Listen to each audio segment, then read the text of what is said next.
What's up? My name is Chase Maurer, and this is my basically stock 91 CRX.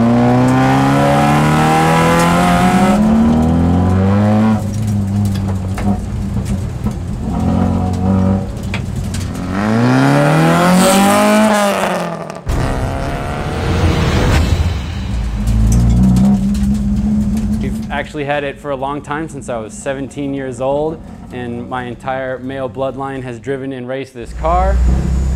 This is the first car I ever worked on, and then also, you know, have it be all hot boyed up, you know. It looks good. And you mentioned our entire family sort of getting a chance to drive it. It's crazy to think that our you know, entire male bloodline had competed wheel to wheel in the car now. The car used to say Glenn Maurer on it. Now the car can we have it just say Maurer because what is that, 15, 16 years later, it's still in one piece and has got so many laps under its belt. He used to race it in circles like NASCAR style, and got bored with that. A lot of the people in the sport didn't really like having a little import car run up on them and give them the business, so you know, they dinged it all up, and you can see other videos of it online all beat up. But finally we got it nice and straight. It looks a little different, and now we're road racing the thing, so it's lived many lives since I was in high school.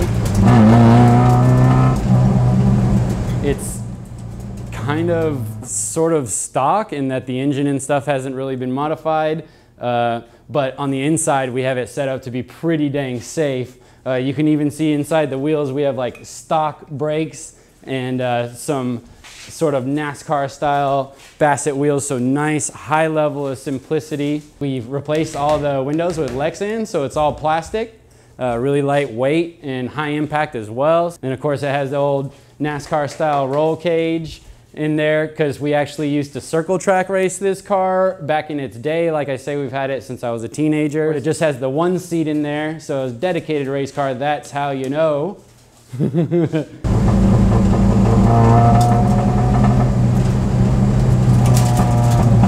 Definitely in keeping with the race car feel.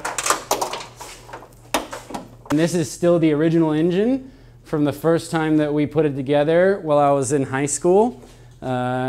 So it's really trusty. Like I say, pretty much completely stock, no hop-up parts, no cool camshaft or any horsepower adders at all. It even has the stock sort of airbox there, and yeah, just keeping it really simple. Big spowl fans to keep it cool too. Yeah, and we've even got our faux little lip on the front, so we look like we're doing what all the big aerodynamic boys are doing. You see that?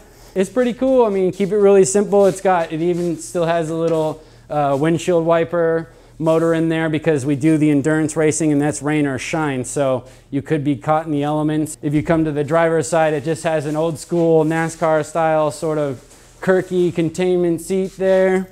It does have the fire suppression, of course. That adds tons of safety to have the plumbed halon throughout, so at one pull of the string you're able to sort of extinguish the entire car. And it has the fresh feed for the air for the helmet, so you'd have, you know, your air supply going into your helmet just here with the induction of the air going right into that port just there. So the fuel cell side, it's really simple, just fully contained little Jazz style tank. That's it in a nutshell, because it is pretty simple. We did also remove that the rear window here, so that's, you've got pressure relief out the hatch. You know, you've got air flowing just through there. Not a whole lot of air because it's not very fast. So.